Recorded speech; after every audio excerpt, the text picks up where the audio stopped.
when everything changes. Have you ever sat alone in your living room, looking at old photos, and thought to yourself, where did everyone go? Maybe it's a birthday picture from 1985. Everyone's smiling. Your partner's still by your side. The kids are small, full of energy. Your friends, all there laughing. But today, some of those people are gone. Others have moved far away.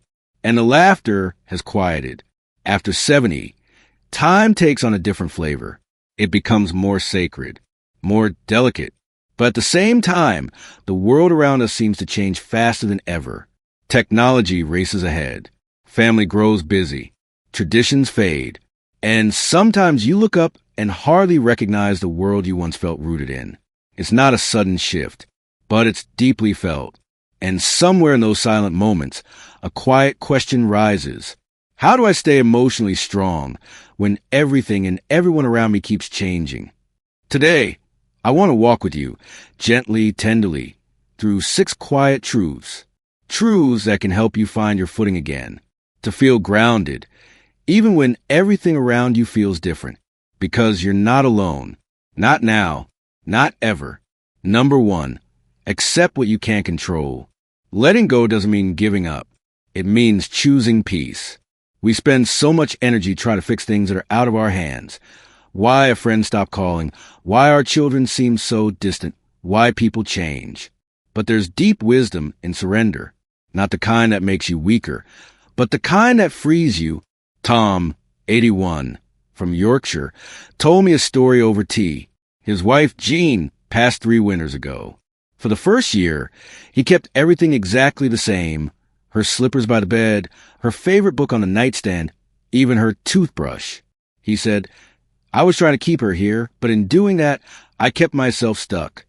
One evening, he finally sat down and said out loud, Jean, it's okay. I'll carry you with me, not beside me. And something in him softened. You can't control the tides, but you can learn to float. And when you do, that's where peace begins. Number 2, stay connected, even in small ways. Loneliness is like fog. It creeps in slowly. And before you know it, it's everywhere. But here's the beautiful truth.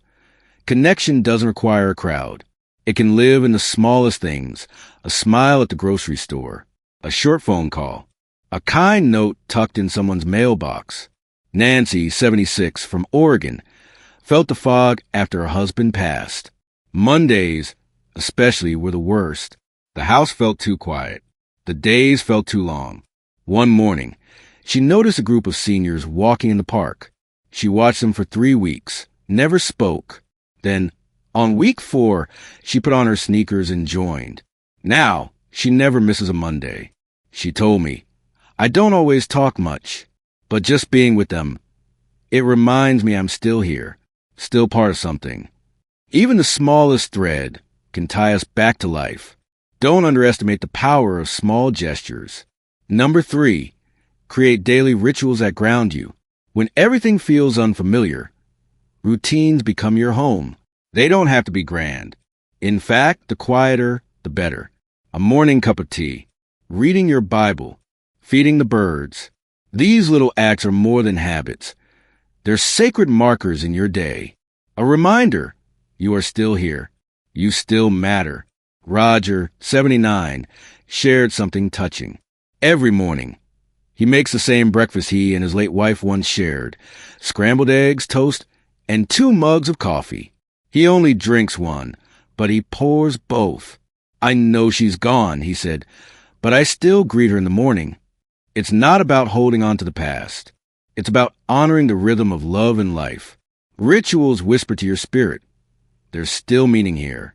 Number 4, find meaning in new seasons. There's a quiet grief that comes with growing older, not just in losing people, but in losing roles. Maybe you were once the busy parent, the reliable coworker, the host of every family holiday. Now the house is quieter. And you might wonder, who am I now? Margaret, 82, asked herself the same thing when her sister passed. She felt adrift. But one day, she walked into the local library and asked if they needed volunteers. They did. Now, every Wednesday, she reads stories to children. She says, "They call me Miss Marge." And when I see their little faces light up, I feel alive again. You may not be who you once were, but you are still someone beautiful and needed. Purpose doesn't end after 70. It just changes shape. Number 5, let yourself grieve, but don't stay there. Grief is not a sign of weakness. It's a sign that you love deeply. Sometimes we grieve people. Sometimes we grieve the seasons of life that are behind us. It's okay to miss the past, to ache for what was, but don't let grief be the only voice you hear. James, 74, told me he stopped fishing after his brother passed. They used to go every Saturday. But one morning, he said, I stood by the lake. I didn't fish. I just stood, and I heard his voice almost laughing. You gonna fish or just stand there? That was the day I picked up the rod again. Healing doesn't erase grief, but it makes space for joy beside it. You're allowed to cry. You're also allowed to laugh. You can carry the past and move toward the future. Number 6, be the stable force for others. When everything changes, one of the greatest gifts you can give to yourself and others is stability. Not the kind that's loud or dramatic, but the kind that's quietly dependable. You've lived through decades of joy, loss, love, and resilience. That wisdom lives in your presence, in your voice, in your calm.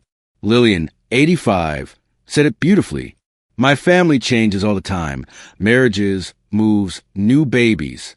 But I try to be the steady heartbeat. Not loud, not fast, just there. And you know what? They feel it. They may not say it, but they draw strength from her steadiness. You can be that quiet strength too, for your friends, your children, your neighbors. Even when you don't feel strong, your presence is an anchor, finding strength in change. Dear friend, if you've made it this far, know this. You are not behind. You are not forgotten. You are not broken. You are becoming. The world may change around you. People may come and go.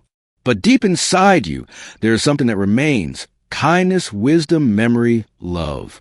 That part of you is unshakable. So tell me, which of these touched your heart today? Tom's surrender? Nancy's quiet bravery? Roger's breakfast ritual? Share your story in the comments. Your words might be the lifeline someone else needs. And if this message gave you comfort, please like the video, subscribe to the channel, and send this to someone who may be hurting right now. Because no one should walk through change alone. We're in this together. And you, my friend, are deeply loved.